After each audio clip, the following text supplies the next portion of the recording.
अस्सलाम वालेकुम दोस्तों, आज मैं आपके लिए बहुत ही मज़ेदार सी शाही दलीम बनाने की रेसिपी लेकर आई हूँ, जो कि बेहद लज़ीज़ बनती है और बहुत ही लज़ेदार और बहुत ही ज़ायकेदार खुशबूदार बनकर तैयार हो जाती है।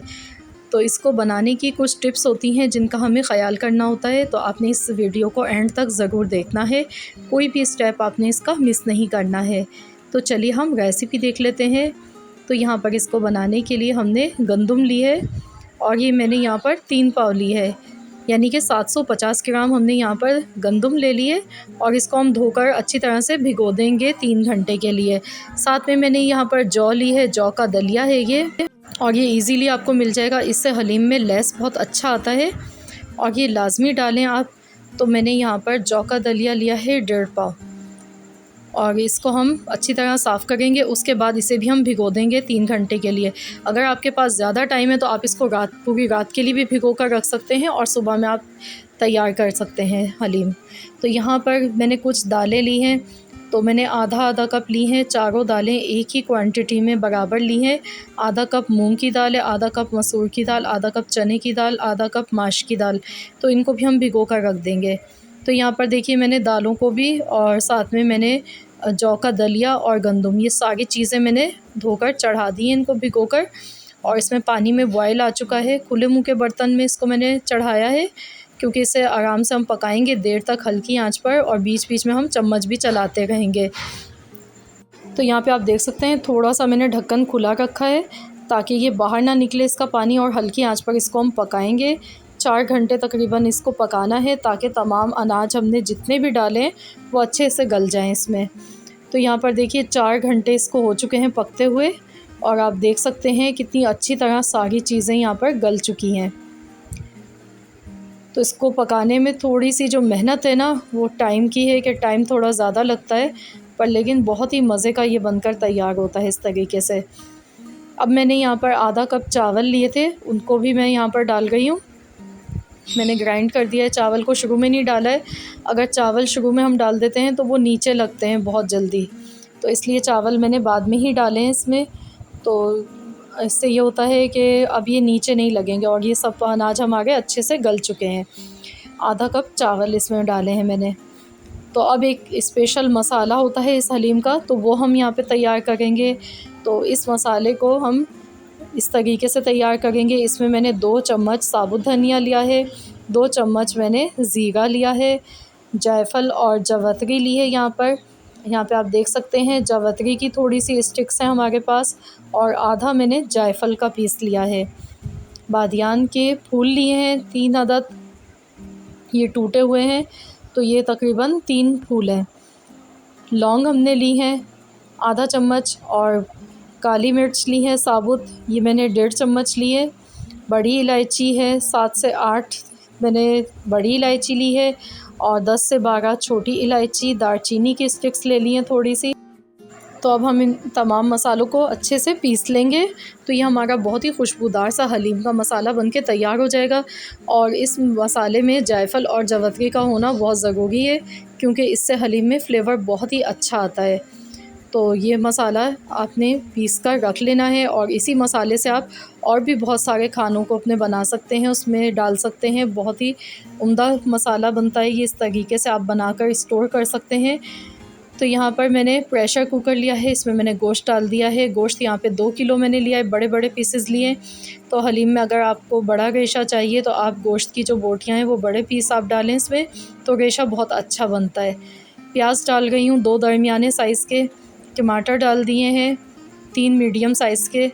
दही डाला है मैंने इसमें आधा कप। पिसी हुई लाल मिर्चों का पाउडर डाल देंगे। तो आप हस्ब ज़रूरत अपनी मर्ज़ी के मुताबिक डाल लें, जितना आपकी फ़ैमिली के हिसाब से पसंद किया जाता है। मैंने 3 चम्मच भर के डाला है पिसी हुई लाल मिर्चों का पाउडर। हल्दी डालेंगे, हल्दी इसमें थोड़ी ज़्यादा डलती है, 2 चम्मच भर के डाल गई हूँ। और अब हम इसमें धनिया डालेंगे, धनिया पाउडर 2 चम्मच। नमक डाल देंगे हस्ब ज़रूरत, और हस्ब ज़रूरत इसमें पानी डालेंगे। तो मैं प्रेशर कुकर में गला गई हूँ तो कम पानी इसमें डलेगा। और गरम मसालों में सिर्फ़ इसमें हम तेज़पात डालेंगे, इसका फ्लेवर बहुत अच्छा लगता है। तो हम इसमें सिर्फ तेज़पाता भी डालेंगे और बाकी मसाले हम पीस कर डालेंगे। जब गोश्त गल जाएगा तो हम इस टाइम पर गरम मसाला नहीं डाल रहे हैं, क्योंकि उनका जो खुशबू होती है वो शुरू में अगर हम डाल देंगे तो वो ख़त्म हो जाएगी। तो आखिर में हमने डालना है 3 चम्मच भर के मैंने यहाँ पे लहसुन अदरक का पेस्ट इसमें डाल दिया है। तो ये तमाम मसाले डालकर और हम प्रेशर लगा देंगे। तो इसको हम 1 घंटे के लिए अच्छी तरह गलाएंगे, क्योंकि हमें इसको बहुत ज़्यादा गलाना है अच्छा सा, कि इसका रेशा अलग अलग हो जाए और ये आसानी से पिस जाए गोश्त। तो यहाँ पे 1 घंटे देखिए मैंने इसको गलाया है और आप देख सकते हैं गोश्त बहुत अच्छे से गल चुका है। ये मैं आपको दिखा देती हूँ, ये देखिए चम्मच लगाते ही ये टूट रहा है, इतना अच्छा रेशा इसका बना है। तो बस ऐसे ही आपने गोश्त को अच्छे से गलाना है और इस टाइम पर आपने इसमें जो गरम मसाला हमने पीस के रखा था वो इसमें शामिल कर देना है। गरम मसाले के सिर्फ इसमें आपने 2 बड़े चम्मच भर के डालना है।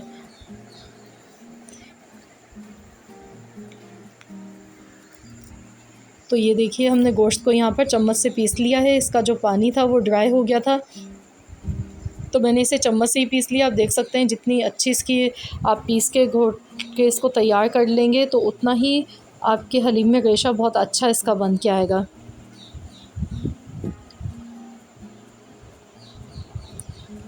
तो यहाँ पे अनाज हमारे अच्छे से गल चुके थे। अब हम इसमें ये कोरमा डाल देंगे और इसको अच्छी तरह से मिला लेंगे। और मिलाने के बाद हम देखेंगे अगर इसमें हमें कलर थोड़ा सा कम लगेगा तो हम इसमें हल्दी थोड़ी सी और मिला देंगे। तो यहाँ पर देखिए बिल्कुल परफ़ेक्ट इसका कलर आया है, इसलिए मैं इसमें मज़ीद और हल्दी का इस्तेमाल नहीं कर रही हूँ।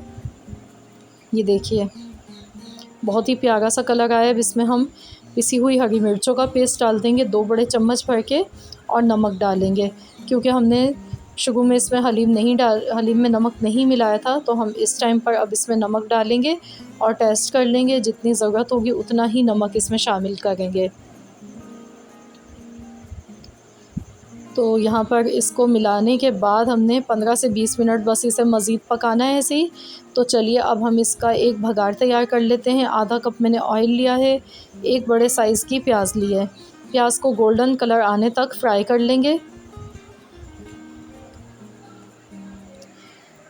तो यहाँ पर देखिए प्याज का कलर बहुत प्यारा सा गोल्डन ब्राउन आ चुका है। तो गैस का फ्लेम हम कर देंगे यहाँ पर बंद। तो अब हम इसमें ये भगार डाल देंगे ऊपर से और इसको अच्छी तरह से मिला लेंगे।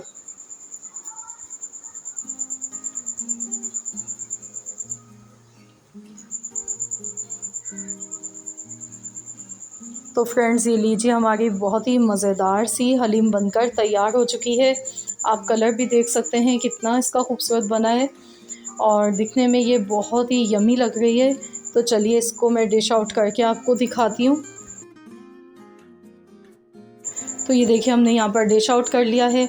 आप इसको चाट मसाला, हरा धनिया, पुदीना, हरी मिर्च और नींबू के साथ सर्व करें।